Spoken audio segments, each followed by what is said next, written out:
সুপ্রিয় দর্শক মণ্ডলী, ফ্রন্টলাইনে স্বাগত জানাচ্ছি আপনাদের সবাইকে।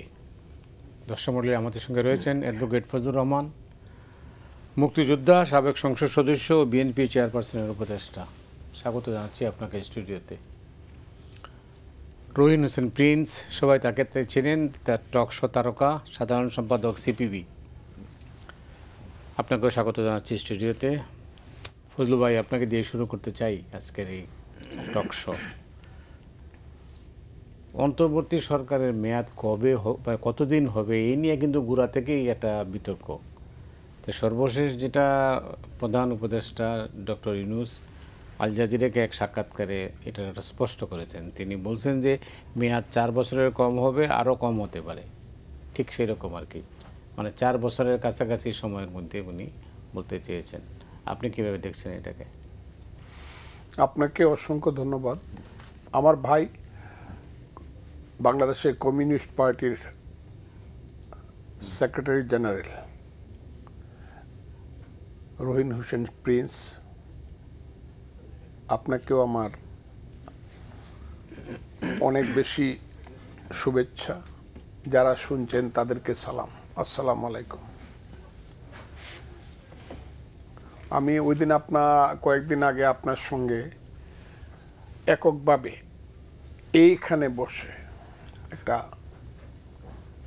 ফ্রন্ট লাইনে আলোচনা করেছিলাম। সেখানে সম্ভবত আমি বলেছিলাম এটা ছোট গল্পের মতো, ছোট প্রাণ, ছোট কথা, ছোট ছোট দুঃখ ব্যথা, নিতান্তই সহজ সরল, প্রত্যেক যা হোক। এরপরে শেষ কথা হলো, শেষ হয়ে হইল না শেষ। আমি ময়মনসিংহের ছেলে,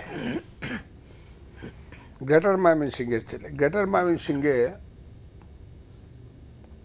বারি সিদ্দিকী নামে একজন শিল্পী গান গাইতো, বাউল গান। তার গানের একটা কলি আমি বলছি। মনের দুঃখ মনে রইল রে, বুঝলে না রে সোনার চান, চন্দ্র সূর্য যত বড় আমার দুঃখ তার সম। আর আপনি যে দেশের সন্তান, সিলেটের সন্তান, সেই সিলেটে আরেকজন লোক জন্মগ্রহণ করেছিল, তার নাম রাধারম দত্ত। উনি একটা গান লিখেছিলেন, কারে দেখাবো মনের দুঃখ গো, বুক সিরিয়া অন্তরে তুষেরে অনল জলে রইয়া রইয়া। বাঙালি জাতির বোধহয় দুঃখের শেষ হবে না। কেন মনে হচ্ছে আপনার? এই কারণে মনে হচ্ছে যে যা দিন গেছে তো গেছে, যা সামনে আসছে সেটা আর মিলাইতে পারতেছে না। আগের যারা সর্বনাশ করে গেছে, হাসিনা সরকার 15 বছর মানুষের গণতান্ত্রিক অধিকার হরণ করছে, মানুষকে হত্যা করছে, গুম করছে। 4টা ইলেকশনে, বিশেষ করে 14, 18 এবং 24-এর ইলেকশনে কোনো সময় ভোট হয় নাই। 14 সনে কোনো সময় রাতে, গভীর রাতের নিশিরাইতের ভোট হয়েছে। আর এবার হইল আমি আর ডামির ভোট হয়েছে 24 সনে। 15 বছর যাবৎ মানুষ ভোটের মুখ দেখে না। অথচ এই ভোটের রেজাল্ট এহিয়া খান 71 সনে মানে নাই বইলেই, একটা ভোটের রেজাল্ট মানে না বইলেই এই দেশে যুদ্ধ হয়েছিল। সেই যুদ্ধ বাঙালি জাতির ইতিহাসে, যতদিন বাঙালি জাতির ইতিহাস আমরা জানি বা আমি জানি আমার ক্ষুদ্র জ্ঞানে, এই ধরনের যুদ্ধ যাকে বলা হয় মুক্তিযুদ্ধ, বাঙালি জাতির জীবনে কোনোদিন আসে নাই। এবং 1000 বছরের মধ্যে এটি বাঙালি জাতির শ্রেষ্ঠ অর্জন, মুক্তিযুদ্ধ। শুধু একটা ভোটের রায় মানে নাই বইলা এখন ওই পোলা পানে কয়, হ্যাঁ একটা ভোটে লাগি কি আমরা এত বড় আন্দোলন করছি। পোলা পান এগুলা, আমি এদেরকে এর চেয়ে বেশি আর বলবো না। যদি কোনোদিন বলতে হয়, সেদিন আমাদেরও পোলা পান আছে, তারা উত্তর দিবে। আমি ইউনূস সাহেব সম্পর্কে যে উচ্চ ধারণা পোষণ করি এবং করছিলাম, এখনো সেই ধারণা থেকে সরে আসতে চাই না। আমি সেই ধারণাই পোষণ করি। এবং আমার মতো যে জনাব প্রিন্স সাহেব বসে আছেন, উনি আমার অনুজ প্রতিম, আমরা একই জেনারেশন, কিন্তু উনি আমাদের 4-5 বছর 6 বছরের ছোট। আমি সামান্য দিনের জন্য মুক্তিযুদ্ধটা পাই নাই, মানে নিজের ডাইরেক্ট যুদ্ধটা করে তাদের জীবনে দুঃখটা থাইকে যাবে। আমি একটা কথা বলতে চাই যে যেভাবে ইউনূস সাহেবকে আমি বাঙালির 100 বছরের শ্রেষ্ঠ সন্তান, বিগত দিনের আগামী দিনের 100 বছরের শ্রেষ্ঠ সন্তান, তবে কথাটা বারবারই বলছি, অরাজনৈতিক, নট রাজনৈতিক। আমাদের অনেক সন্তান আছে, শেরে বাংলা ফজলুল হক আছে, নেতাজি সুভাষ বোস আছে, চিত্তরঞ্জন দাস আছে, মৌলানা ভাসানী আছে, হুসেন শহীদ সোহরাওয়ার্দী আছে, বঙ্গবন্ধু শেখ মুজিবুর রহমান আছে, এবং পরবর্তী সময় মুক্তিযুদ্ধের মধ্য দিয়ে তাজউদ্দিন আহমদ, সৈয়দ নজরুল, উসমানী, জিয়াউর রহমান সাহেবেরা আছেন। বাঙালির শ্রেষ্ঠ সন্তানের অভাব নাই। কিন্তু আমি ওনাকে মনে করতাম জীবিত মানুষদের মধ্যে উনি বাঙালি জাতিকে পথ দেখাবেন, ধ্রুবতারা। কিন্তু আমার এই প্রথম থেকে এই পর্যন্ত 100 দিনের কথা এবং গতকালকে তার বক্তব্য শুনে মনে হয়েছে ডাল মে কুছ কালা হে। সেই কালাটা কিরকম আমি আপনাকে বলছিলাম যে ইউনূস সাহেব, জনাব মোহাম্মদ ইউনূস, ডক্টর মোহাম্মদ ইউনূস 10টা প্রধানমন্ত্রী একসাথে করলে যতটুকু উচ্চ হয় তাদের চেয়ে উচ্চ। কাজে শুধু প্রধানমন্ত্রী থাকার জন্য অথবা প্রধান উপদেষ্টা থাকার জন্য উনি এমন কোনো কাজ করবেন না যে কাজে উনি ছোট হয়ে যান। আমি এখনো তাই বিশ্বাস করি। কিন্তু উনি গতকালকের বক্তব্যটা আমি বুঝতে পারলাম না। আমি বুঝি না, কারণ উনি অনেক মহাজ্ঞানী মানুষ। আমাদের তার বক্তব্য বোঝার মতো অত যোগ্যতা আমাদের হয় নাই। তবে ছোটবেলায় একটা গল্প শুনছিলাম এরকম, যে এক লোক আরেক লোকের কাছে 5,000 টাকা পায়। এটা ছোটবেলার গল্প। আমার সময়ের 5,000 টাকা ছোটবেলায় 5 লক্ষ টাকার মতো। আজকে প্রত্যেক দিন তাগিদ করে, আমার টাকা দাও, আমার টাকা দাও। বাজারে গেলে তাগিদ করে, হাটে মাঠে ঘাটে তাগিদ করে, টাকা দিতে পারে না। পরে একদিন সে নিজেই পাওনাদারের বাড়িতে গেছে, গিয়া বলছে, এই টাকা দিব তোমাকে, কালকে তুমি আমার বাড়িতে আসো, সব কিছু রেডি। তো খুশি মনে পাওনাদার তার বাড়িতে গেছে পরে বলছে, আমার সব কিছু রেডি, তুমি কবে নিবা বলো, তোমাকে বলো এখনই দেন, কবে নিবেন কি। তখন এই কতগুলো তেঁতুলের বিসি তার সামনে এনে হাজির করলো, এই যে তোমার দিয়া দিলাম। আরে এইটা দিয়ে আমি কি করব? তখন বললো, আরে তুমি তো এটা বুঝবা না, তোমার তো এই জ্ঞানই হয় নাই। এই তেঁতুলের বিসি আমি আজকেই লাগাবো, এটা থেকে চারা উঠবে, চারার পরে এটা বড় গাছ হবে, এত তেঁতুল হবে, তুমি টাকা নিবা কত? আমি বেচে এই করবাম, তুমিও ধনী হবা, আমিও ধনী হব। তো এই যে তেঁতুল গাছ লাগানোর কিচ্ছাটা আমি গতকালকে শুনলাম। রেল লাইন কিন্তু হয় নাই, উনি কিন্তু রেল তুলতেছে, বলছে রেল লাইন হবে রেল লাইন, রেল তুলতেছে। মানুষ কিন্তু 15 বছর ভোট দিতে পারেনি। বাঙালি জাতি সত্তাকে রক্ষা করতে হইলে আমি এখন বলতে চাই, রিজনেবল টাইম, আবারও বলছি রিজনেবল টাইমের মধ্যে ওনাকে এই চিন্তাটা করতে হবে। রিজনেবল টাইমের কোনো ডেফিনেশন নাই, মানে আপনার কাছে আসছি পরে। প্রিন্স ভাই, আপনি তো শুনলেন, মানে আমাদের ফজলু ভাইয়ের মনে খুব দুঃখ। আপনার কি অবস্থা, আপনি কীভাবে দেখছেন? ধন্যবাদ মতি ভাই আপনাকে। ফজলু ভাই আমাদের সিনিয়র এবং ছাত্র আন্দোলনে, এবং ফজলু ভাইয়ের কথা এটা একটু মনে হলো যে ওনার ছাত্র আন্দোলনের সময় ওনার বক্তৃতার একটা অন্য ধরনের আর অনেকের ছিল, সেটা শুনতে অনেকে আমাদের যেত। তারই আদলে উনি ওনার কথা বলেছেন, এবং দুঃখ থেকে শুরু করে সর্বশেষ ওনার কিন্তু আকাঙ্ক্ষার কথাটাও বলেছেন। তা আমি দুঃখ থেকে আকাঙ্ক্ষাটা নিতে চাই, কারণ হয়তো ওনার দুঃখটা আমাদের থেকে আরও বেশি। আপনার উপস্থিত, আপনার কথা খেলে এইটুকু হচ্ছি যে আমাদের বয়সের ওই সময় মুক্তিযুদ্ধে যাওয়ার সুযোগ হয়নি, উনি ছিলেন। কিন্তু পুরো 80-র দশক জুড়ে একটা স্বৈরাচার বিরোধী আন্দোলনই আমাদের মূলত রাজনৈতিক শিক্ষা। সুতরাং আমরা ক্লাসে যদি রাজনীতির পার্ট এইখান থেকে নিয়েছি, সুতরাং এই ধরনের একটা স্বৈরাচার বিরোধী আন্দোলনে বিজয়ের পর তার আগে যে কি দুঃখ কষ্ট, মানুষের আকাঙ্ক্ষা, সেইটাকে সংহত করাটা জরুরি কাজ। আর না করতে পারার এক ধরনের বেদনা আছে, তা সেই বেদনা ন্যাচারাল, ওনার অনেক বেশি, আমার হয়তো ওই বিবেচনায় একটু কম মনে হতে পারে। কিন্তু আমি ওই জায়গা থেকে ছেড়ে আপনি যেটা বললেন সেটা একটু বলতে চাই। দুঃখ তো থাকার কথা ছিল না অতি ভাই, আমার ধারণা এই পয়েন্টে আমরা সবাই একমত হব। ছিল না এই কারণে, কারণ মুক্তিযুদ্ধ তো একটা অনন্য ঘটনা, সেইটার সাথে কোনোটাই তুলনীয় না। কিন্তু সম্প্রতিকালে এইবারের যে ছাত্র জনতার গণ অভ্যুত্থান ঘটলো, যেটাকে প্রথম দিন বক্তৃতায় কিন্তু ইউনূস সাহেব বলেছেন ছাত্র জনতার গণ অভ্যুত্থান, সেইটা যেভাবে আমরা দেখলাম তরুণ প্রজন্ম বুক পেতে দিল।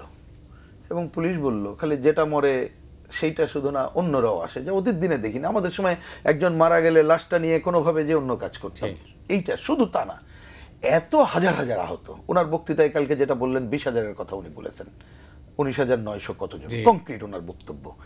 আরেকটা সবচেয়ে বড় ঘটনা হচ্ছে যে এই অল্প সময়ে, যদি এই আন্দোলন আমরা দীর্ঘ 1 যুগ ধরে করছি, যে পরিমাণ লক্ষ লক্ষ কিশোর তরুণ পরিবার পরিজন নিয়ে অংশ নিল, এটাই তো একটা অভূতপূর্ণ ঘটনা।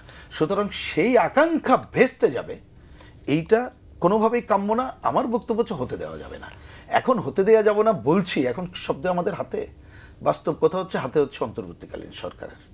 এখন তার প্রধান ডক্টর ইউনূস সাহেব, ওনার সাথে রাজনীতি মানুষ উনি না, তারপরও আমরা, উনি আমাদের সাথে, আমি আমার দল বা বাম জোটের কথা বলছি, কথা না বলে এই সরকার গঠন করলেও আমরা তার প্রতি সমর্থন ব্যক্ত রেখেছি, কারণ আমরা আশা করেছি অন্তর্বর্তীকালীন সরকার তার দায়িত্ব পালন করুক। এবং আমি কথাটা ছোট ছোট করে বললি, উনি কিন্তু প্রথম ক্ষমতা নিয়ে বললেন যে আমাদের তো এই কাজ না, আমরা আমাদের কাজ শেষ করে যার যার কাজে ফিরে যেতে চাই। ওকে, ভালো কথা, তাহলে সেইটা একটা ছিল। তারপরে আমি এই প্রসঙ্গগুলো বলছি, ওনার সাথে 12ই আগস্ট যখন আমরা অফিসিয়াল দেখা করতে গেলাম, উনার এক উপদেষ্টা বললেন যে আচ্ছা আপনারা তো অনেক চিন্তা করেন, তা আজকে আর সময় নেই, 1 সেপ্টেম্বরতে আলোচনা করব, একটু 7 দিনের কাজ, 30 দিনের কাজ, 100 দিনের কাজ আমাদেরকে একটু পরামর্শ দেন। আমরা বললাম জানতে চাইলে দেব, আজ পর্যন্ত জানতে চান নাই। তাহলে আমরা ধরেছি ওনার 100 দিনের কাজ করব। তা আমি 3 মাস আগে যখন হয় একটা কি বলে টেলিভিশন, এবং যখন জিজ্ঞেস করলো তখন একটা কথা আমরা বলতাম, জনসভায় বলেছি যে অন্তর্বর্তীকালীন সরকারের অন্তরের কথা বুঝতে পারছি না। কিন্তু গতকাল ওনার বক্তব্য এবং বিশেষ করে জলবায়ু সম্মেলনে যে ওনার যে সাক্ষাৎকার, তাতে কিন্তু অন্তরের ধোঁয়াশা কথা কিছুটা হইলেও আমরা বোঝার চেষ্টা করতেছি, যা নতুন সংকট তৈরি করবে কিনা সেটি একটি বড় ব্যাপার। কি জন্য 1-2 করে কিচ্ছু না, আমি বলতে পারি এই যে আমরাও কিছুদিন আগে আমি গ্রাম উপজেলা থেকে ঘুরে এলাম, অন্য অঞ্চল থেকে, রাজনৈতিক কারণে। মানুষ তো চায় জিনিসপত্রের দাম ভয়াবহ, তার প্র্যাকটিক্যাল পজিশন দেখতে চাই। উনি যদিও এখানে বলেছেন যে আমি কি বলে যে স্বীকার করেই বলছেন যে এই ক্ষেত্রে আমাদের কোনোটা আমি হাইড করছি না, কিন্তু কংক্রিট ফর্মে যেটা আমরা বলতে চাইছি, কংক্রিট ফর্মে কিন্তু মানুষ কিছু দেখতে পাচ্ছে না। খালি শহরের আইন শৃঙ্খলা পরিস্থিতি, গ্রাম অঞ্চলে অনেকেই বলছে আরো খারাপ সেইখানে। তাহলে সেই জায়গায় সেই মানুষের কাছে কিন্তু ভরসা নেই। কিন্তু এটা যেহেতু অন্তর্বর্তীকালীন সরকার, আমরা তো সব চাইবো না, আশা করবো না রাজনৈতিক দলগুলো, আমরা চাইবো যে কথা উনি বললেন যে একটা উনি সংস্কার। আবার এই কথাটা একটু আবার বলতে হয় যে অন্য সময়ের অন্তর্বর্তীকালীন সরকার খালি নির্বাচন দিয়ে যেতেন, ওনার কাছ থেকে কিন্তু তার সাথে প্লাস আমরা আশা করি। সেই প্লাস কি, কতগুলো সংস্কারের উনি রূপরেখা তৈরি করলে ঐক্যমতের ভিত্তিতে করে উনি যদি পারেন কোনোটা শুরু করবেন, না হলে নির্বাচিত সরকার হাতে দেবেন, নির্বাচিত সরকার হাতে ক্ষমতা হস্তান্তর করবেন। কিন্তু গতকালের ভাষণে এবং ওই আপনার জলবায়ু সম্মেলনে যে কথাগুলো বলেছেন, আমি ধোঁয়াশার কথা এই জন্য বলছি, দেখবেন আমি যতটুকু পড়লাম, উনি সংস্কার নির্বাচনে অনেক কথা বলেছেন, কিন্তু প্রত্যেকটা জায়গায় এক ধরনের কন্ট্রাডিক্টরি আছে। যেমন ট্রেন চলা শুরু করেছে, তা আমি একটু মজা করেই বলতে হয় একটু, যে ট্রেন তো এখন তো আধুনিক ট্রেন, একেবারে লোকাল ট্রেন থাকলেও শুরু করার পরে গন্তব্যর টাইম থাকে, আর আমরা মেট্রো রেলের যুগ, তো এই টাইম তো উনি দেন নাই। তো টাইম না দিলে তো কনফিউশন বাড়বে। শুধু তাই না, দেখবেন উনি বলছেন আবার যে নির্বাচন কমিশন অল্প দিনে গঠন করে তারা কাজ শুরু করবে বলে, আবার কিন্তু উনি বলছেন, আমি স্ববিরোধিতার কথা বলছি, যেখানে কনফিউশন ধোঁয়াশা বাড়ছে, উনি বলছেন যে আমরা যে সংবিধানে যদি কোনো সংস্কার আসে নির্বাচন ব্যবস্থা নিয়ে, সেইটাও ওই নির্বাচন ব্যবস্থা সংস্কারের কাজে লাগবে। তার মানে আপনি সংবিধান সংস্কার না করে তো তাহলে নির্বাচন সংস্কার এবং অন্য কাজে আগাচ্ছেন না। তার মানে পুরো জিনিসটা যেটা করতে চান উনি, কিন্তু দেখলাম উনি বলছেন যে রাজনীতিতে নীতি কাঠামো আনার জন্য অন্তর্বর্তীকালীন সরকার তার কাজ করবে, এই জায়গাটা যাবে। এটা তো অনেক গুরুত্বপূর্ণ প্রশ্ন। তার মানে কি এটা উনি কত সময় চান? তাহলে যে কথা ওইখানে উনি বললেন, যদি ওই কথাটা আমি একটু খুব বিনয়ের সাথে বলি, আমি জানি না উনি কিভাবে বললেন যে একটা সরকার, এখন তো আমাদের সংবিধানে 5 বছর আছে, উনি ব্যক্তি প্রস্তাব দিতে পারেন 4 বছর, রাজনৈতিক দলগুলো ঐক্যমত্য হলে সংস্কার হলে কেবল 4, তার আগে তো কেউ কংক্রিট ফর্মে বলতে পারেন না। কিন্তু উনি বললেন যে অনেকের মতের ভিত্তিতে। তা আমি তো দায়িত্ব নিয়ে বলছি, আমার কমিউনিস্ট পার্টি বাম জোট, আমরা তো কখনো এটা এখনো বলিনি, এই আলোচনা হয়নি। আমার জানা মতে আরও আমাদের সাথে এখন বিএনপি সহ গণতান্ত্রিক যে দলগুলো তাদের সাথে কথা হচ্ছে, আমরা তো অন্য দলগুলোর এই খবর যাই না। তাহলে উনি কি এটা কি চাপাই দেওয়ার কথা বলছেন, যেটাও প্রত্যাশিত না। কিন্তু ওইটার মধ্য দিয়ে উনি বললেন যে ওইটা আসলে পরে নির্বাচনের সংস্কার দিকে যাব। এই সামগ্রিকভাবে মানে নির্বাচনটা আমাদের তো বাঙালির মধ্যে কোনো একটা পয়েন্টকে আমরা ফোকাস করি, নির্বাচনটা সামনে চলে আসছে অন্যগুলোর থেকে, এই ধোঁয়াশাটা রাখছেন। কিন্তু আমি প্রত্যাশা করব এই যে ধোঁয়াশা উনি তৈরি করেছেন, আর দেরি না করে এটার কাটানোর কাজ করবেন। আরেকটা ধোঁয়াশা আছে, খালি বলে রাখি, সবাই দিলে পরে বলবো, সেটা হচ্ছে আমার বিবেচনায় এটা একটা গুরুত্বপূর্ণ। সেটা হচ্ছেই, আমি সংস্কার নিয়ে যতটুকু ওইটুকুই বললাম, আপাতত আর বাড়লাম না। যে এর আগে আমি একটু বললাম যে উনি প্রথম ভাষণে বলেছিলেন ছাত্র শ্রমিক জনতার গণ অভ্যুত্থান, খুবই পারফেক্টলি বলেছিলেন, আমরা একমত। কিন্তু এইবার উনি একাধিকবার বিপ্লবের কথা উচ্চারণ করলেন। এখন এইটা তো কতগুলো রাষ্ট্রবিজ্ঞানের কথা, বিপ্লব, অভ্যুত্থান, এবং এক একটা টার্মিওলজির একটা টার্গেট থাকে, লক্ষ্য থাকে। তাহলে এটা কোন টার্গেট, সেইটাও আমি মনে করি একটা বড় আলোচনার দাবি রাখে। এবং আমি আমাদের দলের পক্ষ থেকে মনে করি যে এই ব্যাপারে ওনার একটা ব্যাখ্যা পরিষ্কার করা দরকার। কেন প্রশ্নটা তোলার জন্য বলি, অনেকে কিন্তু দেখবেন, আমি তাদেরকে অত গুরুত্ব দিচ্ছিলাম না, যে কারণ তারা হয়তো আমাদের সাথে কি বলে রাজনৈতিক পড়াশোনার হয়তো ডিফারেন্স বা তার থাকতেও পারে। কেউ বিপ্লবের কথা বলে প্রথমে আসছেন দ্বিতীয় স্বাধীনতার ডিক্লারেশন, আসছে সংবিধান ছুঁড়ে ফেলানো, আসছে যেন মুক্তিযুদ্ধতে প্রকারান্তরে বিতর্কিত করা, অনেকে মনে করেন। তাই এইরকম জায়গায় তো ওনার যাওয়া উচিত না। ওনার সাথে 2বার দেখা হয়েছে, ওনাকে কিন্তু অনেক কথার মধ্যে এই কথাটা আমরা শেষে ওঠার সময় বলে এসেছি যে আপনার প্রতি অনুরোধ, এমন কোনো বিতর্কিত কাজ করবেন না যা আপনাকে বিতর্কিত করার সুযোগ পায়। তাহলে কিন্তু পতিত স্বৈরাচার, অগণতান্ত্রিক শাসনের মধ্যে দীর্ঘ যে অপশক্তি বেড়ে উঠেছে তারা, আর বিদেশে পাশের আধিপত্যবাদী শক্তি, সাম্রাজ্যবাদী শক্তি, তারা কিন্তু অপতৎপরতার সুযোগ পাবে, যা আমাদের গণ অভ্যুত্থানের আকাঙ্ক্ষাকে ক্ষতিগ্রস্ত করবে। এটা করবেন না, এটাই আমাদের প্রত্যাশা। অনেক ধন্যবাদ আপনাকে ফজলু ভাই, অনেকগুলো মৌলিক প্রশ্নের উত্থাপন করেছেন। তবে তার বক্তব্যের মধ্যে একটা রহিম হোসেন প্রিন্স এটা বলছেন যে নতুন সংকট তৈরি করবে। কি সেই সংকট আপনার বিবেচনায়? জনাব রহিম হোসেন প্রিন্স আমার ভাই যে কথাগুলো বলছে এত সুন্দর করে গুছিয়ে বলেছেন, এবং আমি এটা এমনভাবে কনভিন্সড হয়েছি যে এর বাইরে গিয়ে কথা বলার কিছু নাই। তবে আমার জানতে খুব ইচ্ছা করে, সংস্কার উনি কি কি সংস্কার করতে চান বলেন না কেন? উনি 6টা সংস্কারের কমিশন খুলছেন।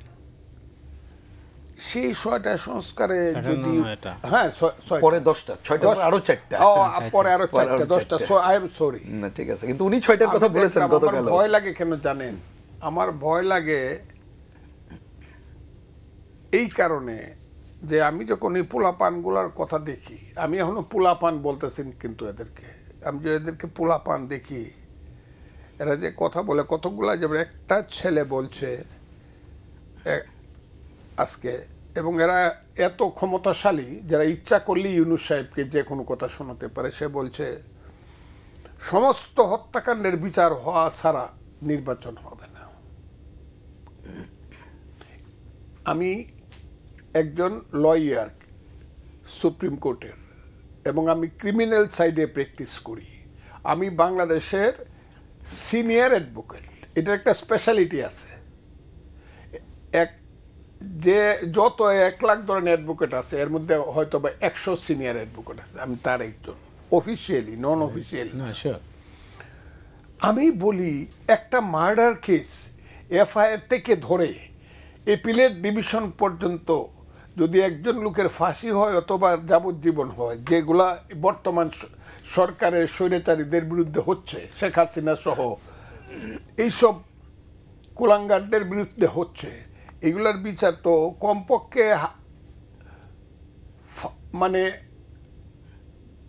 মার্ডার কেসের সেন্টেন্স ডাকলে, কনভিকশন ডাকলে পরেই মিনিমাম যাবজ্জীবন, উপরে ক্যাপিটাল পানিশমেন্ট ফাঁসি। তাইলে ফাঁসি হইল বা যাবজ্জীবন হলো জজ কোর্টে বা ট্রাইব্যুনালে, তারপরে এটা আসবে ওতে হাইকোর্টে, হাইকোর্টে আইসা কতদিন যাবে, তারপরে আসবে অ্যাপিলেট ডিভিশনে। বাবর সাহেবের কেসটা দেখেন, তাদের ফাঁসি হয়েছে 2011 সনে, আজকে 2024 সন, তাদের ফাঁসি কার্যকর হয়েছে, বিচার তো শেষ হয় নাই, এখন তারা মুক্তিও পাইতে পারে। এই যে একটা বিচার চলবে 20 বছর যাবৎ, সেইটা ফাইনাল না করিয়া কিছুতেই নির্বাচন করা যাবে না, এই যে কথাবার্তা, মানে শুনলেও মনে হয় আল্লাহ তুমি আমাকে নেও না কেন, মৃত্যু দেও না কেন। কারণ এইসব বাচ্চা ছেলেপেলের কথার কি উত্তর দিব? কিন্তু এরাই এখন বাংলাদেশের আরও যা দেখি, আমি আপনাকে খুব ক্লিয়ারলি বলছি, বাজার তারা কন্ট্রোল করতে পারছে না, কিছুতেই না। মানুষের জীবন যাত্রা, এই যে প্রত্যেক দিন ময়মনসিংহ গাজীপুরের রাস্তা বন্ধ থাকে, গার্মেন্ট, সব কিছু, আইন শৃঙ্খলা পরিস্থিতি কিচ্ছুই করতে পারছে না। কিন্তু আপনি মামলা মোকদ্দমা দেখেন, আমি বলি খুব সুস্পষ্টভাবে, বাড্ডা থানার একটা মামলায়, আমি এদেরকে সমর্থন করে বলছি না, একটা মামলায় 53 জন সিনিয়র সচিব এবং সচিবকে আসামি করা হয়েছে। কথা হইল এটা একটা দেশ, সেই এটা একটা দেশ হইতে পারে? তারা কি করতেছে? তাহলে বাইর করা উচিত না বাদীকে এইটার? আপনি প্রমাণ করেন 53 জন সচিব গিয়ে ওখানে গুলি করছে, কিন্তু খোঁজ নিয়ে দেখা যাবে যে বাদী জানেই না, জানে না, কিন্তু এমন লোককেও আসামি করছে। ওই যে কামাল সাহেব, যিনি ইউনূস সাহেব যেদিন শপথ নেয় ওদিন যিনি সমস্ত ব্যাপারটা সংগঠিত করছেন, কামাল সাহেব সিনিয়র সচিব, উনিও আসামি এই 53 জনের একজন। আমার পরিচিত 15 জন রাষ্ট্রদূত এবং হাই কমিশনার রিটায়ার্ড, তারা সব আসামি। এটা কি মস্করা একটা দেশ নিয়ে? আপনারা কি করেন এখানে? কেন বসে আছেন? এই লোকটাকে কেন স্বরাষ্ট্রমন্ত্রী করা হয়েছে? কে বাংলাদেশের? কারণ লেফটেন্যান্ট জেনারেল হইলে খুব বড় মাপের মানুষ হয়ে যায় নাকি? লেফটেন্যান্ট জেনারেল, আরে দেশটা স্বাধীন করছে বলে বাংলাদেশের ছেলে তো কর্নেলই ছিল না, আমরা স্বাধীন করছি বলে তোরা মেজর জেনারেল, লেফটেন্যান্ট জেনারেল হইছস। লেফটেন্যান্ট কি করে এরা? আপনি যদি শুনেন, আমার আপনি কালকে আমি দাওয়াত করলাম, দুজনে আমার রুমে আসবেন, মানুষের কান্না খালি দেখবেন। গতকালকে একটা মেয়ে, একজন মহিলা এসে, সিনিয়র ডাক্তার, আমার কটিয়া দিতে বাড়ি, ডাক্তার মেহেরুন্নেসা, বিখ্যাত ডাক্তার, তার ছেলে ডাক্তার সাকিব ফাইনাল ইয়ার পরীক্ষা দেওয়া পাশ করছে, ডাক্তার হয় না এখন, ওইটার কি বলে ইন্টার্নি। ওদের কার সাথে কি স্বামী মারা গেছে, তার ভদ্র মহিলা মেহেরুন্নেসা, হঠাৎ করে দেখে বাড্ডা থানার 15 নম্বর কেস, এটাতে মা ছেলে দুইজনই আসামি, জীবনে তারা কোনোদিন পলিটিক্স করে নাই। ভয়াবহ ব্যাপার। তাদের 4-5টা ক্লিনিক আছে, সব বন্ধ না, দখল করে নিছে। এইটা দখল করার জন্য মা ছেলেরা আসামি করছে, মা ছেলে এখন ঘুরে ঘুরে বেড়ায়, কান্না। এটার বিচার কোথায় পাবে? হাইকোর্টে গেলে কই কেসে তো জামিন দেওয়া, আগাম জামিন দেওয়া যাবে না। এটা আবার কেমন কথা হলো?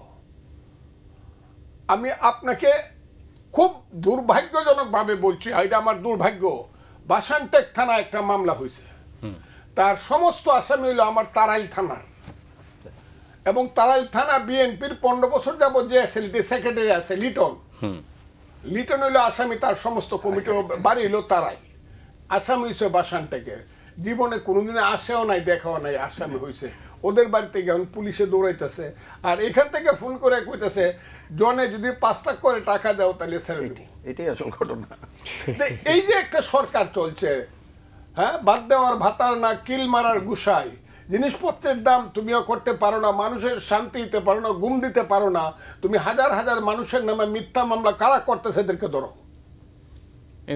এতে করে আমি আপনাকে বলি, এতে করে রাজনীতিবিদদের নামে দুর্নাম হইতেছে, আমাদের রাজনীতি কলঙ্কিত কলুষিত হইতেছে। আমি এইটুক বললাম যে এই যে মিথ্যা মামলা বন্ধ করতে না পারলে এখন বাংলাদেশ কিন্তু বাঁচবে না। আপনার নামে হঠাৎ করে দেখবেন মতিউর রহমান চৌধুরী একজন আসামি, উনি একজন আসামি, অজ্ঞাত তো আছেই, এবং অজ্ঞাত আমাকে তো আছেই, কোনো কারণে আসামি করে, ইভেন আইনটা তার আইনটা না, সিদ্ধান্তটা তাদের এরকম যে কেউ আসামি হইলে পরে এটার এফআইআর এর নাম থাকলে বেল চাইতে পারবে না। এর একজন যদি জনাব ডক্টর মোহাম্মদ ইউনূস সাহেব যদি কেউ আসামি করে দেয়, উনি তো বেল পাবেন না। আপনার কাছে আমি আসছি এই প্রশ্নে, আবার আপনি বলতে পারবেন প্রিন্স ভাই, আপনি তো শুনতেছেন। আমি একটা মানে প্রসঙ্গটা পাল্টে দিই। প্রসঙ্গটা হচ্ছে যে দল নিষিদ্ধ করার একটা বিধান আসছে আন্তর্জাতিক অপরাধ আইনে, যেটা ইতিমধ্যেই সংবাদপত্রে ছাপা হয়েছে। আপনি কি মনে করেন দল নিষিদ্ধ করাটা মানে কতটুকু যৌক্তিক বা কি অবস্থা? আমি ওইটা যাওয়ার আগে অনুমতি দিলে একটা কথা খালি একটু, যে আলোচনাটা উঠছে, আমি আলোচনাটা আমার বিবেচনায় যে আমরা সবাই করছি, আমি যদি ভুল না করি, আমার ধারণা ভুল হচ্ছে না, আমরা চাইছি যে এই সরকার বা তার আন্ডারে থেকে এমন কোনো পদক্ষেপ গ্রহণ না হোক যা তাকে ক্ষতি করে, তার মানে আমাকে গণ অভ্যুত্থানে প্রশ্নবিদ্ধ করবে। এই তো, যেমন আমি একটু না বলে পারছি না, ধরেন এইবারের আন্দোলনে আপনি নিশ্চয়ই জানেন যে আমাদের ছাত্রনেতা রিজভী, ছাত্র ইউনিয়নের নেতা শহীদ হয়েছে উত্তরাতে, এবং ছাত্র ইউনিয়নের নগরের সভাপতির এখনো গায়ে স্প্লিন্টার, সেটা বাদ দিলাম। আপনি এক হতো আমাদের পত্রিকা, আপনি জানেন আমাদের এখানে কম্পোজিটরে কাজ করতো, পরে একটা ন্যাশনালিতে কাজ করতো, ও মারা গেল এসে আপনার এই যে কি বলে যাত্রাবাড়িতে। প্রথমে ওর লাশটা নিয়ে, তখন তো লাশ কোনোভাবে নিয়ে যায়, কোনো সার্টিফিকেট পাচ্ছিল না, তা আমরা কথাবার্তা বলে এটা হলো। পরে তার ভাই একদিন আসছে, বোঝার জন্য বলছি কি সরকার এটা নজর না দিলে সে ভুল করবে, কারণ ফজলু ভাইয়ের কথাগুলো গুরুত্বপূর্ণ। পরের দিন ভাই এসে আমাকে বলছে যে ভাই একটা তো ঘটনা একটু আপনাকে জানাই। কি? আমার ভাবি থাকেন বরিশালে, তাকে নিয়ে এসে কারা জানো এইরকম 200 না কতজন আসামি করছে, বাড়ি চলে গেছে, এখন কি করি কোন, তো আমরা তো কাউকে চিনি না। আমি আর আগালাম না। আমি বলছি সরকারের তো এইসব জায়গায় নজর দিয়ে এই সংকট দূর করতে হবে, নাহলে তো সে তো নিজেই ফাঁদে পড়বে। এইটা একটা, আমি এটা মনে করি যে তার অন্যান্য কার্যক্রম, আর বিশেষ করে এটা হচ্ছে এখন যে বিচারিক কার্যক্রমের কথা হচ্ছে এইটাই। আচ্ছা, এক্ষেত্রে আমি একটা ছোট প্রশ্ন তুলি, কারণ উনি অ্যাডভোকেট ফজলু ভাই তো ভালো বলতে পারবেন। আমরা আমাদের দল এবং বাম জোটের পক্ষ থেকে পরিষ্কার দাবি ছিল, আছে, লিখিত বলেছি যে এই যে হত্যাযজ্ঞ সংগঠিত হয়েছে, যারা জড়িত, নেপথ্যের নায়ক যারা, তাদেরকে বিশেষ ট্রাইব্যুনালে বিচার করা হোক। কিন্তু আমি জানি না কেন আন্তর্জাতিক ট্রাইব্যুনাল, কারণ আন্তর্জাতিক ট্রাইব্যুনাল তো একটা ভিন্ন কারণে গঠিত, এটা তো আমাদের দেশের আভ্যন্তরীণ বিষয়। আমি প্রশ্নটা তুলে রাখলাম। 2 নম্বর, এটা আমরা একেবারেই ডক্টর মোহাম্মদ ইউনূসের সাথে বৈঠকে আমরা বলেছিলাম যে আপনি এই ধরনের একটা বিচার কার্যক্রম করছেন, একেবারে আমি অফিসিয়ালি বলেছি বলে এখানে রিপিট করছি, যে আপনারা এইখানে ওই যে কি বলে চিফ প্রসিকিউটর, এমন মানুষকে কেন দিচ্ছেন যিনি বিতর্কিত, যুদ্ধ অপরাধীদের, ওই যে 71-এর ঘাতকদের ছিল। আমাদের দেশে কি আরও কিল নাই? প্রচুর আছে। কারণ আমি এই কোশ্চেনগুলো তুলছি যে আপনি যখন এইগুলো করবেন, জেনুইন জায়গা না করলে পরে কিন্তু নানা প্রশ্নবিদ্ধ হলে আলটিমেটলি সবই আমাদের ঘাড়ে পড়বে। এই প্রসঙ্গ। আর রাজনৈতিক দলগুলোর ব্যাপার আমাদের জেনারেল পজিশন, আমরা এটা বলেছি, আমরা কোনো রাজনৈতিক দলকে নিষিদ্ধ করার পক্ষে না। সেটা আমরা মনে করি আমাদের সংবিধানের সাথে সাংঘর্ষিক। কোনো কারণে কোনো ঘটনার সাথে জড়িত ব্যক্তিবর্গ একটা টাইম ফ্রেমের বিষয় থাকে, সেটা অন্য জিনিস। আমরা মনে করি এইটা কোনো ভালো উদাহরণও না। এবং আমাদের এইখানে দেখবেন যে বাংলাদেশে, আমি অত বিস্তারিত আলোচনায় যাচ্ছি না, আমরা অভিজ্ঞতায় দেখেছি, আমরা অনেক সময় অনেককে নিষিদ্ধ করার কথা বলেছি, কিন্তু শেষ বেলায় ফলটা ভালো হয় না। কারণ তার তো একটা রাজনীতি, তার একটা সামাজিক সাংস্কৃতিক ভিত্তি থাকে। আমাকে কিন্তু পাল্টা রাজনীতি দিয়ে, পাল্টা জিনিস দিয়েই সেটাকে প্রতিহত করতে হয়। সেই কাজটাই করা দরকার এবং মানুষ ডিসিশন নেবে, সেটাই হওয়া উচিত বলে আমরা মনে করি। অ্যাডভোকেট ফজলুর রহমান, আপনার কাছে প্রশ্ন হচ্ছে যে আপনি কি জানেন যে সংবিধান পরিবর্তনের মূল ভিত্তি কী হওয়া উচিত? কেউ কেউ বলছেন গণতন্ত্র, গণতান্ত্রিক পদ্ধতিতেই এই পরিবর্তনটা। এখন তো আমরা সংবিধান সংশোধন গল্পে একটা কমিশন হয়েছে, আমরা কিছু কিছু খসড়া আলোচনা শুনছি, তো আপনার বিবেচনায় কি? আপনাকে ধন্যবাদ। এমন একটা সুন্দর প্রশ্ন করেছিলেন সংবিধান। আমি আপনাকে বলি, আমি গতকালকে অথবা পরশু 2 দিনই আমি খুব মন দিয়ে বর্তমান সরকারের আইন উপদেষ্টা অধ্যাপক মোহাম্মদ আসিফ নজরুলের আমি সংবিধান বাংলাদেশের 72-এর সংবিধান সম্পর্কিত বক্তব্যটি আমি শুনেছি। আমার কাছে সবসময় মনে হয় আসিফ নজরুল বয়সে আমার চেয়ে 18 বছরের ছোট হলেও জ্ঞানে গুণে তারা আমাদের চেয়ে অনেক বেশি। ওরাকে লেখায় পড়ায়, আমরা তাদেরকে শ্রদ্ধা করি, সম্মান করি। আনিসুল হকের সঙ্গে সে একটা সাক্ষাৎকার দিয়েছে, সাহিত্যিক আনিসুল হক। তার কথাগুলোই আমার কাছে মনে হয়েছে সত্য কথা বলেছেন, শ্রেষ্ঠ কথা বলেছেন। উনি বলেছেন 72-এর সংবিধানের মতো এমন ওয়েল রিটেন সংবিধান পৃথিবীতে খুব কম আছে।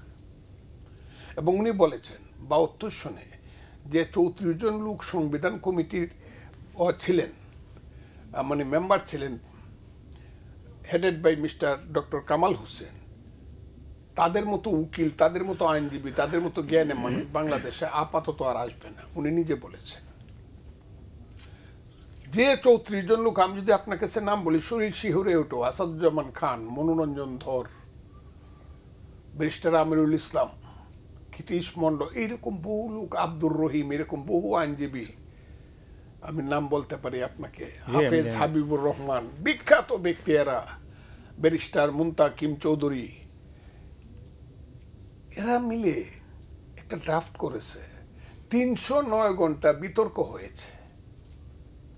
এই বিতর্ক পৃথিবীর ইতিহাসে খুব কম সংবিধান লেখার সময় হয়েছে, পাশ করার সময় হয়েছে। এইরকম একটা সংবিধান করা হয়েছিল এবং সময়ের পরিবর্তনের সঙ্গে সঙ্গে কোনো সময় জাতীয় স্বার্থে, কোনো সময় দলীয় স্বার্থে, হয়তো বা কোনো সময় ব্যক্তি স্বার্থে সংবিধানের কিছু কিছু পরিবর্তন আসছে, যে অনেকগুলো পরিবর্তন আসা উচিত ছিল না। এখন যদি সময়ের সঙ্গে, যুগের সঙ্গে তাল মিলিয়ে সংবিধান করতে হয়, ফাউন্ডেশন তো ঠিক আছে, সেই ফাউন্ডেশনের উপর দ্বারা এটা সংযোজন এবং সংশোধন করা যাইতে পারে। এবং সেই সংযোজন এবং সংশোধন করলেও এটা it must go to the parliament, the member of parliament. আপনি পার্লামেন্ট বলবো না, আমি গণপরিষদই বল। তাহলে একটা নতুন করে যদি তারা বেশি বিতর্ক করতে চায় যে সংবিধান ফেলে দেবে, তাহলে সংবিধান সব ফেলে দেওয়া হলো, নির্বাচন একটা হবে শুধু গণপরিষদের। আমি প্রস্তাব করছি গণপরিষদের, এটা বলে কনস্টিটিউয়েন্ট অ্যাসেম্বলি। কমিউনিস্ট পার্টি যাবে, বলবে আমি এই দেশে সমাজতন্ত্র প্রতিষ্ঠা করতে চাই এবং এইরকম সংবিধান করতে চাই। ইসলামিক পার্টি, জামাত সহ যারা আছেন, হেফাজতে ইসলাম, তাদেরকে আমি শ্রদ্ধা করি, তারা যাবে ইসলামী আন্দোলন, যে আমরা এই দেশে ইসলাম প্রতিষ্ঠা করব। আমি যাব, আমি গণতন্ত্র প্রতিষ্ঠা করব। আরেকজন যাবে, বলবে আমি মুক্তিযুদ্ধ প্রতিষ্ঠা করব। যাক, গিয়ে পিপুলের কাছে দিবে। Let the owner of the country, দেশের মালিক যারা, সাতের কথারা, মানে 7 আর্টিকেল অনুযায়ী জনগণ, আমি শেষ করে ফেলতে, জনগণ এই দেশের মালিক, সেই মালিকেরা বলুক সংবিধানটা কি হবে। এটা হলো কনস্টিটিউয়েন্ট অ্যাসেম্বলি বললাম। আর যদি সংবিধান, নতুন সংবিধান করতে হলে এর বাইরে যাওয়ার কোনো স্কোপ নাই। আর যদি পুরানো সংবিধান রাইখে সংশোধন করে, সেটাও পার্লামেন্টে এটা পাশ করতে হবে 2/3 মেজরিটিতে। এবং যার জন্য সমস্ত পলিটিক্যাল পার্টি এখন ডাইকে বলতে হবে যে এই আমরা সংশোধনগুলো করতে চাই, আপনারা সবাই যদি রাজি থাকেন, আগামীতে যারা পার্লামেন্টের যে দল আসবেন, আপনারা এটা আমাদেরকে পাস করে দিবেন, না হলে তো রেটিফিকেশন হবে না।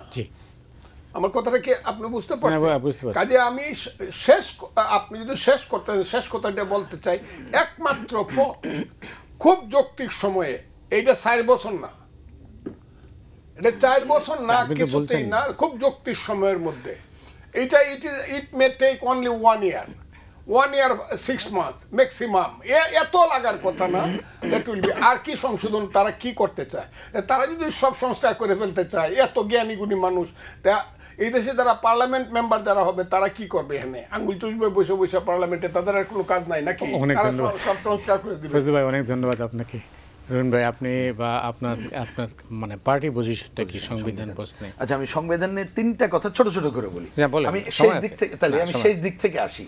মানে আমি কথাটা একটু ইচ্ছা করে আপনাকেও, আজকে আপনি সিনিয়র, ফজলু ভাই আছে, এই জন্য একটু অনিয়ারও বলতে চাই যে আমরা সর্বশেষ যে প্রধান উপদেষ্টা বৈঠকে গত মাসের 5 তারিখে গেলাম, তার সংবিধান নিয়ে বাম জোটের আমাদের পজিশনটা আমি বলেছি। সংবিধানে আমার অন্যটা ব্যাখ্যা একটু পরে দিচ্ছি। সেখানে আমরা বলেছি যে এই মুহূর্তে সুষ্ঠু গ্রহণযোগ্য নির্বাচনের জন্য যতটুকু প্রয়োজন ততটুকু করা দরকার, এটা 1। 2 নম্বর, আমরা এখানে প্রশ্ন তুলেছিলাম যে সংবিধান নিয়ে আপনি নাম দিয়েছেন সংবিধান সংস্কার কমিটি, ঠিকই আছে, এবং আগে একজনকে দায়িত্ব দিয়েছিলেন, পরে বাদ দিলেন। এটা নিয়ে কিন্তু কতগুলো সংশয় তৈরি হয়েছে, এগুলো কাটানো দরকার। কারণ এমন একজনকে দিয়েছেন, তিনি সংবিধান নিয়ে এমন মত পোষণ করে যেটা সাংঘর্ষিক, ওই সংস্কারের জায়গা। এইটা বলার পরে উনি কতগুলো কুইক রিয়াকশন দিয়েছেন, আমি সেই রিয়াকশনটাও বলছি পজিটিভ। বলার সাথে সাথে একজন প্রথমে বললেন, পরে প্রধান উপদেষ্টাই কথা টেনে নিলেন। উনি বললেন পরিষ্কার যে আচ্ছা, ওনার মত উনি বলুক, আপনাদের মত আপনারা বলেন, যতটুকু ঐক্যমত্য হবে আমি ততটুকু গ্রহণ করব। সেকেন্ড বললেন, যদি কোনো কোনো পয়েন্টে দেখি অল্প দ্বিমত আছে, আমি আলোচনা করব, ঐক্যমত্য হলে গ্রহণ করবো, নাহলে করবো না। আমি এটাকে সাধুবাদ জানাই, ধন্যবাদ দিই। এই হচ্ছে আমি পড়া। আমি আশা করব সরকার এইখানে থাকবে, তাহলে অনেক বিতর্কের অবসান হবে। এবার আসি আমাদের পার্টি পজিশন। আমরা বলেছি, আমি ব্যাখ্যা দিচ্ছি না, উনি অনেক কথা বলেছেন, যে আমরা এটাও একটু খালি তথ্য দেই।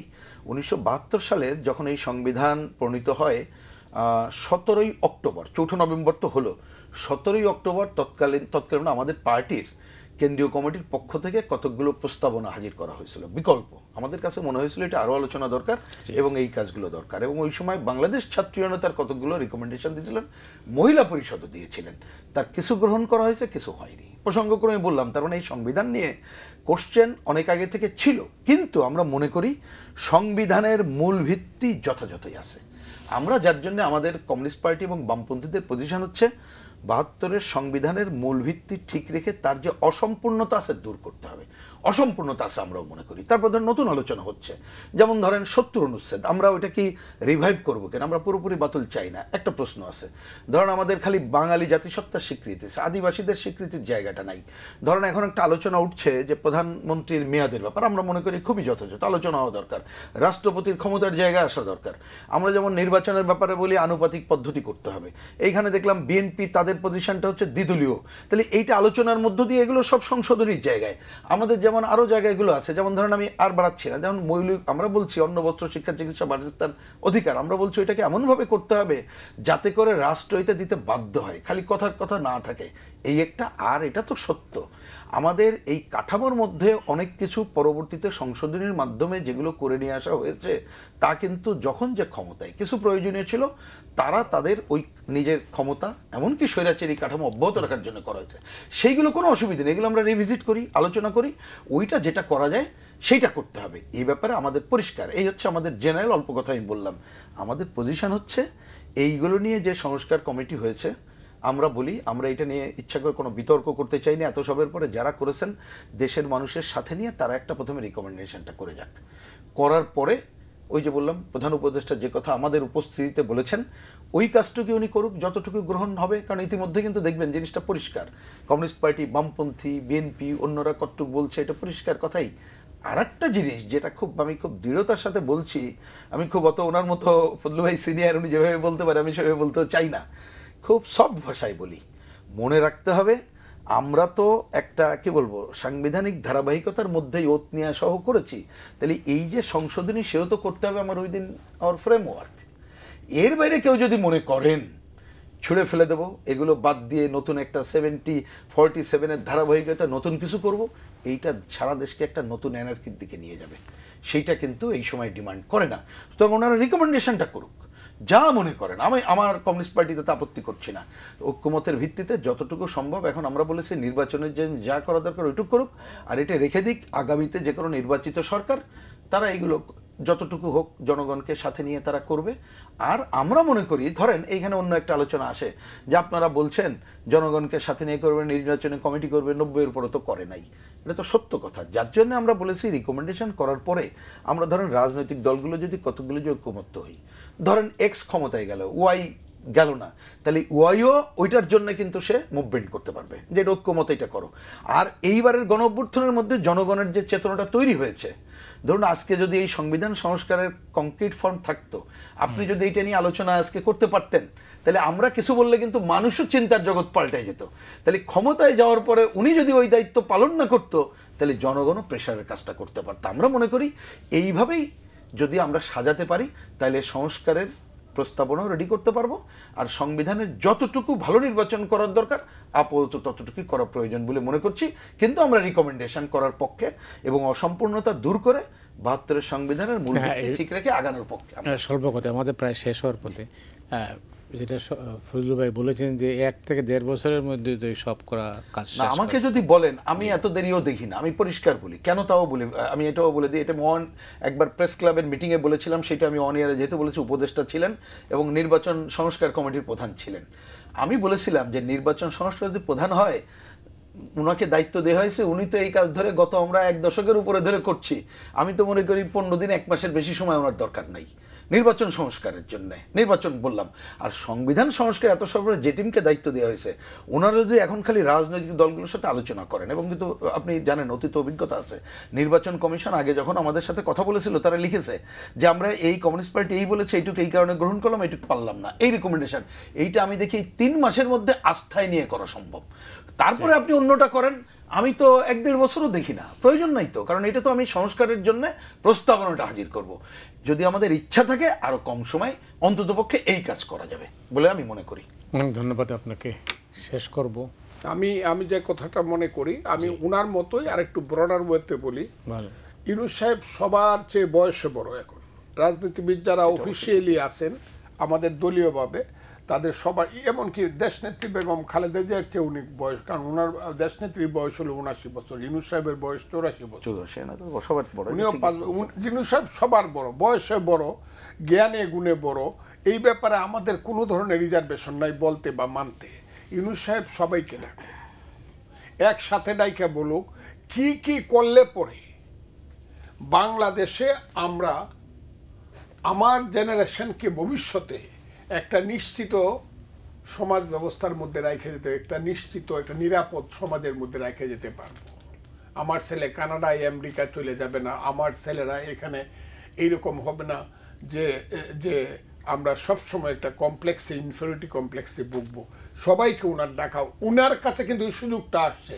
উনি এইসবে যে ক্ষমতার বাড়াবাড়ি বা ক্ষমতা লিঙ্গার করান ব্যাপারটা চিন্তা না করে ওনার কাছে কিন্তু আসছে সবার সাথে মিলে কি করলে ভালো হয় বলেন, বিএনপি বলেন, জামাত বলেন, ইসলামী ঐক্যজোট বলেন, সবাই হেফাজতে ইসলাম বলেন, কমিউনিস্ট পার্টি বলেন, সব একসাথে বসেন কিভাবে ভালো হয়।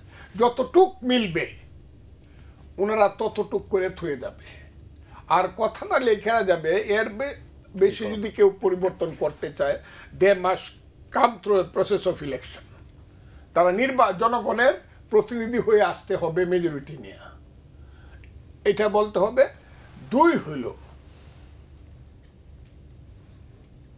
যদি কেউ রাজনীতি উনার মধ্যে করতে চায়, বর্তমান যে অন্তর্বর্তীকালীন সরকারের যদি কেউ রাজনীতি করতে চায়, রাজনৈতিক দল করতে চায়, they must resign from this post, must.